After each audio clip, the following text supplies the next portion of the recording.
Stage 4 మోకాళ్ల అరుగుదలకి నొప్పి లేకుండా కీళ్ల మార్పిడి ఆపరేషన్ చేయబడును. Doctor Ramesh Gajula, endoscopic spine ortho surgeon and pain physician, panacea spine pain ortho and sleep centre, Uppal, Hyderabad. గత 2 రోజులుగా కురుస్తున్నటువంటి వర్షాలకు పెన్నా నది పరవళ్లు తొక్కుతూ ప్రవహిస్తుంది. మనం ప్రస్తుతం సిద్ధవటం పెన్నా నది వద్ద ఉన్నాం.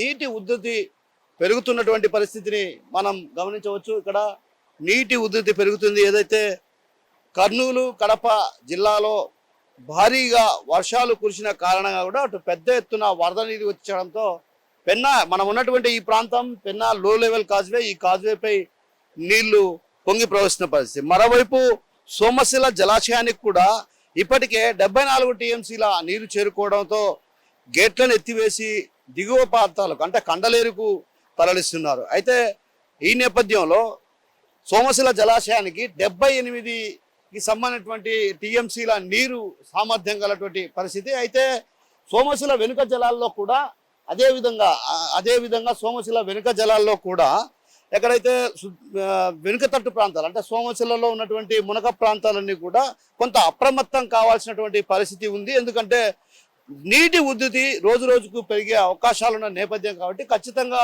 నీటి ఉధృతి పెరుగుతున్నటువంటి నేపథ్యం కాబట్టి లోతట్టు ప్రాంతాల్లో కూడా కొంత అట్లూరు, ఒంటిమిట్ట, అదేవిధంగా పొత్తప్పి వంటి ప్రాంతాల్లో కూడా అదేవిధంగా నీరు ఉధృతి పెరిగే అవకాశాలు ఉన్న నేపథ్యం. అంటే ఒక రకంగా మనం చూస్తే అట్లూరు మండలంలో ఉన్నటువంటి వేమలూరు వంతెన కూడా పూర్తిగా మునిగిపోయిన పరిస్థితి. అంటే దీంతో అటు వేమలూరు వంతెన మునిగిపోయిన కారణంగా దాదాపు 22 గ్రామాలకు కూడా అటు పూర్తి స్థాయిలో రాకపోకలు స్తంభించిపోయిన పరిస్థితి. అంటే ఒక రకంగా ఆ వేమలూరు బ్రిడ్జి దాటుకొనే అటు కోనరాజపల్లె, కొత్తపల్లె, అదేవిధంగా కొన్ని గ్రామాలు ఉన్నాయి. ఆ గ్రామాలకు వెళ్ళాలంటే మాత్రం వేమలూరు వంతెన మీదుగానే వెళ్ళాలి.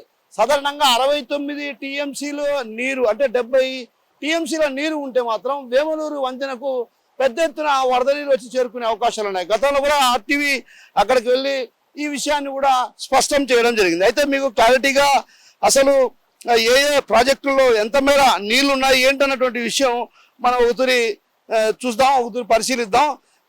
ప్రధానంగా ఇక్కడ సోమశిల వెనుక జలాశయంలో 74 టీఎంసీల నీరు ఉన్న కారణంగా కూడా అక్కడ నీటిని దిగువ ప్రాంతాలకు విడుదల చేసిన పరిస్థితి. మరోవైపు అటు కొన్ని ప్రాంతాలు ఏదైతే పించా ప్రాజెక్టును తీసుకుంటే ప్రధానంగా పించా ప్రాజెక్టుకు సంబంధించి ఇప్పటి వరకు ఒక సోమశిల ప్రాజెక్టు విషయానికి వస్తే అవుట్ఫ్లో వచ్చేసి సోమశిల జలాశయానికి చూస్తే అవుట్ఫ్లో 33,460 క్యూసెక్కుల నీరు అవుట్ఫ్లో ఉంది. అయితే ఇన్ఫ్లో 32,232 క్యూసెక్కులు అంటే దాదాపు సామర్థ్యానికి మించి నీరు వస్తుండడంతో కూడా ఒక్కసారిగా కూడా అటు అక్కడ ఆ ప్రాంతాల నుంచి కూడా నీటినంతా కూడా దిగువ ప్రాంతాలకు తరలిస్తున్నారు. మరోవైపు ఇక్కడ సోమశిల వెనుక జలాలైనటువంటి అట్లూరు, ఒంటిమిట్ట, అదేవిధంగా నందలూరు ప్రాంతాల్లో కొన్ని ప్రాంతాల్లో కూడా ప్రభావం ఎక్కువగా ఉండే అవకాశాలు ఉన్న నేపథ్యం కాబట్టి జిల్లా కలెక్టర్ కూడా దీనిపైన ప్రత్యేకమైన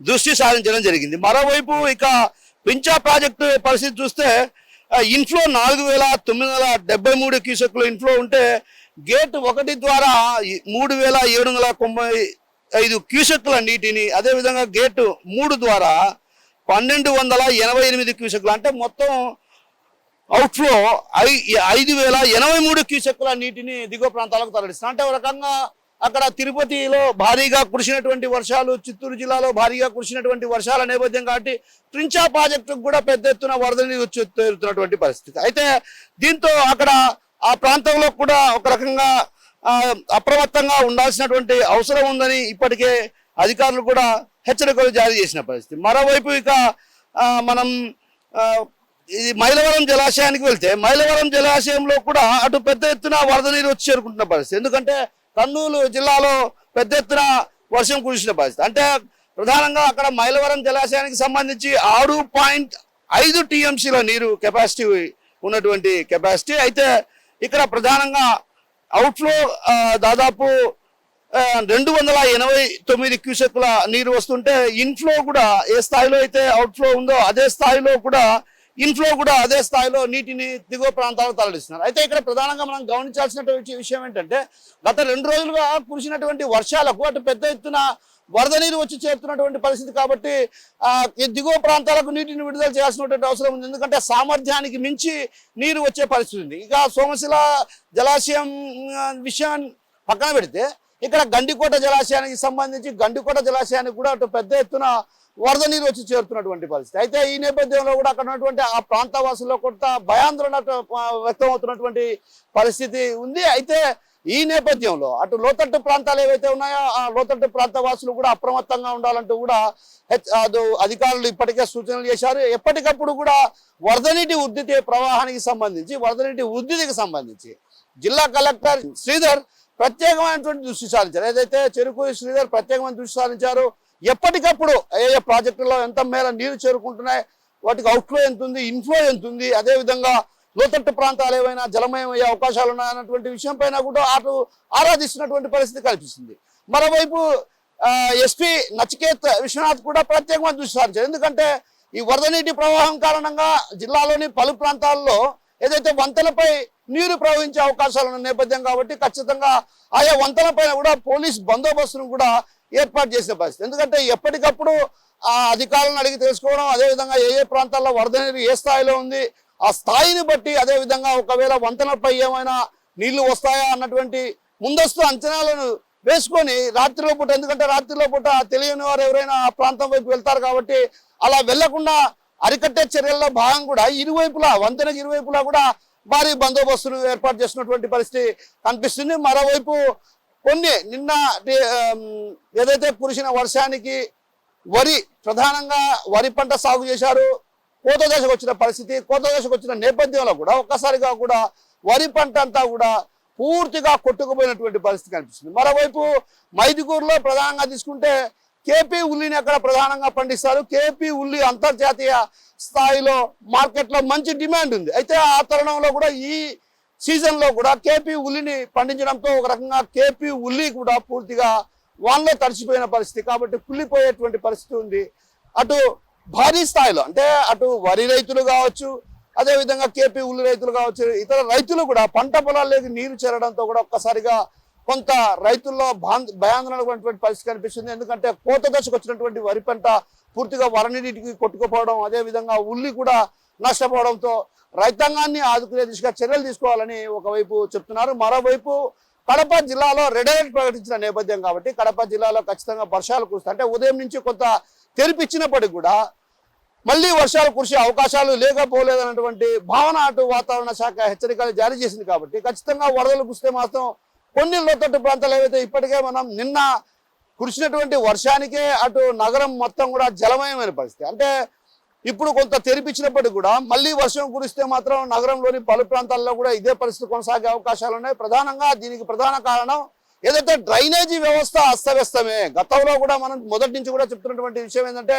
రాయచోట్లో జరిగినటువంటి ఘటనకు ఏదైతే డ్రైనేజీ వ్యవస్థే కారణం. అదేవిధంగా కడపలో కూడా అస్తవ్యస్తమైనటువంటి డ్రైనేజీ, అదేవిధంగా పాలకుల నిర్లక్ష్యము, పాలకుల ఓటు బ్యాంకు రాజకీయాలకు ఇక్కడ ప్రధానంగా మనం గమనించాల్సిన విషయం ఏంటంటే పాలకులు కూడా చెరువులను సైతం ఇళ్ల స్థలాలుగా మార్చేశారు. ఇప్పుడు మృత్యుంజయకుంట అదొక చెరువు, అదేవిధంగా పలు ప్రాంతాలు ఆర్కే నగర్ ఒక చెరువు, అలా చెరువులను సైతం ఓట్ల కోసమో మరి ఇతర కారణాలు తెలియదు కానీ పాలకులు అధికారుల నిర్లక్ష్యం కారణంగా అక్కడ ఉన్నటువంటి ఆ ప్రాంతంలో నివాసాలు ఏర్పాటు చేసుకోవడంతో ఒక్కసారిగా నీరు నిల్వలేని పరిస్థితి. దీంతో నగరం వైపుకు నీళ్లు వస్తున్నాయి. అయితే ఇప్పటికైనా అధికార యంత్రాంగం ప్రత్యేకమైన దృష్టి సారించాల్సినటువంటి అవసరం ఎంతైనా ఉంది. ఎందుకంటే వరదలు వచ్చిన ప్రతిసారి అటు కడప నగరం జలమయం కావడం, పలు ప్రాంతాల్లో కూడా వరద నీరుతో పాటు మురుగునీరు ప్రవహించడానికి ప్రధాన కారణం ఏంటంటే ఇక్కడ కాలువలు సరైన కాలువలు లేవు. అంటే వైసీపీ హయాంలో నిధులు మంజూరు చేసినప్పటికీ కూడా కొన్ని ప్రాంతాల్లో మాత్రమే పనులు చేశారు, మిగతా ప్రాంతాల్లో పనులు చేపట్టలేదు. ప్రధానంగా దస్తగిరిపేటకు సంబంధించి దస్తగిరిపేటలో అక్కడ శవాన్ని పూడ్చడానికి కూడా వీలు లేని పరిస్థితి. అంటే ఒక రకంగా శ్మశానం మొత్తం కూడా మురికి నీటితో ఉన్నటువంటి పరిస్థితి. అంటే శవాలను అక్కడ తీసుకెళ్లాలన్నా పూడ్చిపెట్టలేని పరిస్థితి.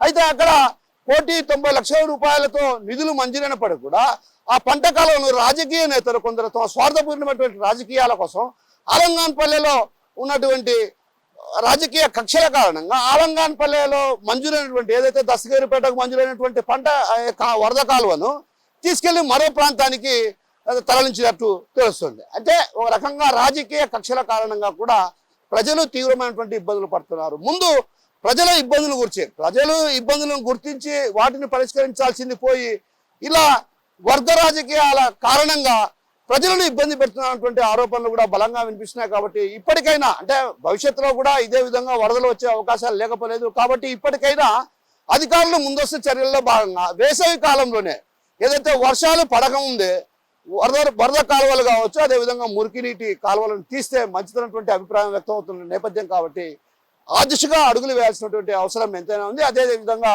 మరి 2 రోజుల్లో కూడా వర్షాలు కురిసే అవకాశాలు ఉన్నాయి. కాబట్టి ఈ రోజు రేపు కూడా కొంత వర్షం కురిసే అవకాశాలు లేకపోయినటువంటి వాతావరణ శాఖ హెచ్చరికలు జారీ చేస్తున్న నేపథ్యం. కాబట్టి ఖచ్చితంగా అధికారులు వీటిపైన ప్రత్యేకమైన దృష్టి సారించాలి. ఎందుకంటే ప్రధానంగా సోమశిల వెనుక జలాల్లో మాత్రం ప్రత్యేకమైన దృష్టి సారించాల్సినటువంటి అవసరం ఉంది. ఎందుకంటే వేమలూరు వంతెన మునిగితే మాత్రం 22 గ్రామాలకు రాకపోకలకు పూర్తిగా స్తంభించిపోయే పరిస్థితి ఉంది. అదేవిధంగా వాళ్ళంతా కూడా చుట్టూ తిరుక్కొని రావాల్సినటువంటి పరిస్థితి.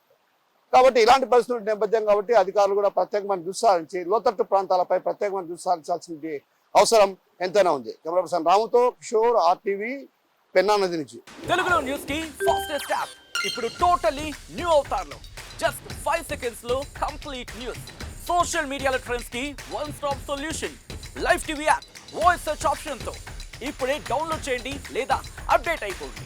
యాప్ లింక్ డిస్క్రిప్షన్ లో ఉంది.